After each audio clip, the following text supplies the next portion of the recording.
Hola chicos, soy la doctora Columbus y el día de hoy vamos a hablar sobre las técnicas de laboratorio. Primero vamos a empezar con el PCR. ¿Cuál es la finalidad del PCR? Es poder tener una sección de ADN y poderla estudiar de forma detenida. Para esto, este ADN primero se tiene que separar y para separar se va a tener que aplicar calor. Una vez de que la temperatura sube, se va a colocar el DN primer y va a terminar de completar la cadena de ADN. Entonces al final yo voy a tener doble sección de este segmento que yo he decidido estudiar. Entonces, en pocas palabras, es para ampliar un fragmento de ADN. El siguiente que vamos a estudiar es CRISPR-Cas9. ¿En qué consiste esto? Primero se va a necesitar una guía de RNA y yo voy a tener tranquilamente mi ADN. Entonces esta guía se va a colocar en el CRISPR-Cas9 y se va a cortar este ADN, como pueden ver en la segunda foto.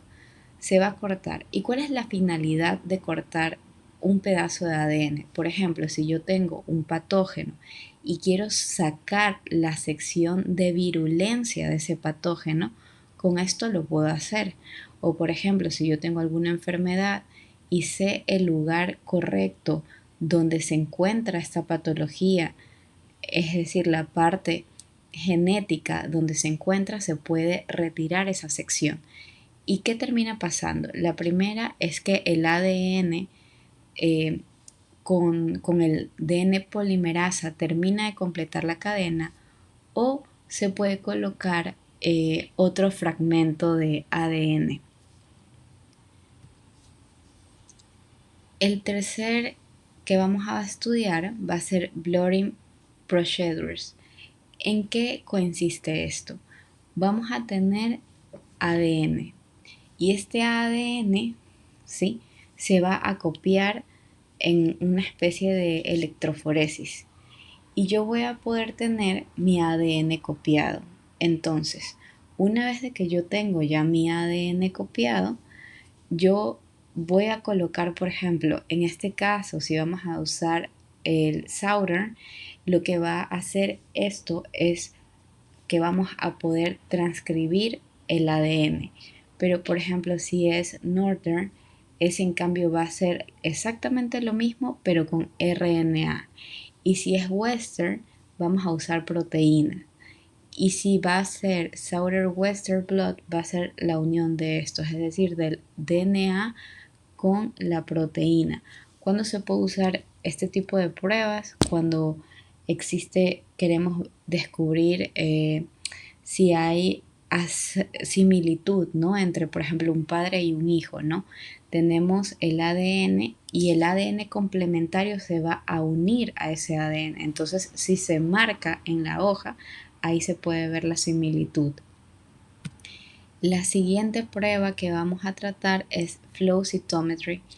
Esto es para contar de forma específica las células. Entonces va a haber un antígeno que se va a colocar en las células y va a pasar por una luz y nos va a ir contando cuántos CD8 tenemos, cuántos CD4 tenemos.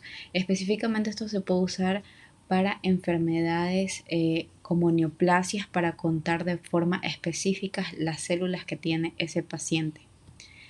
El siguiente va a ser microarrays, que consiste en un chip donde hay ADN y se va a juntar también el ADN complementario y donde se junte se va a pintar. Como pueden ver, hay secciones de ese chip que no está pintado y otras secciones que sí lo están.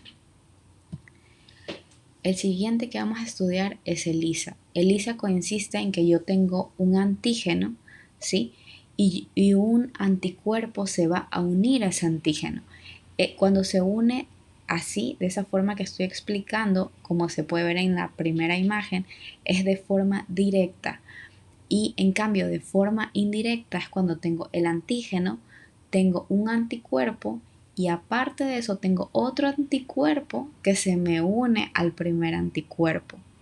Entonces, por eso se llama indirecto, porque en la primera solo voy a tener un anticuerpo, mientras que en la indirecta voy a tener un anticuerpo que se une a otro anticuerpo y ese anticuerpo a un antígeno. De ahí tenemos la prueba de cariotipo, que me sirve para observar un sinnúmero de cromosomas, de todos los cromosomas que tiene el ser humano, y para ver de forma más específica la sección de cada cromosoma se usa el FISH, que me sirve para ver si hay microdeletions, es decir, por ejemplo, si una parte del cromosoma ha sido eliminado, o translocation, que es cuando una parte del cromosoma, por ejemplo 4, se une al 20 y otra parte del 20 se une al 4, es decir, se cambian de posiciones.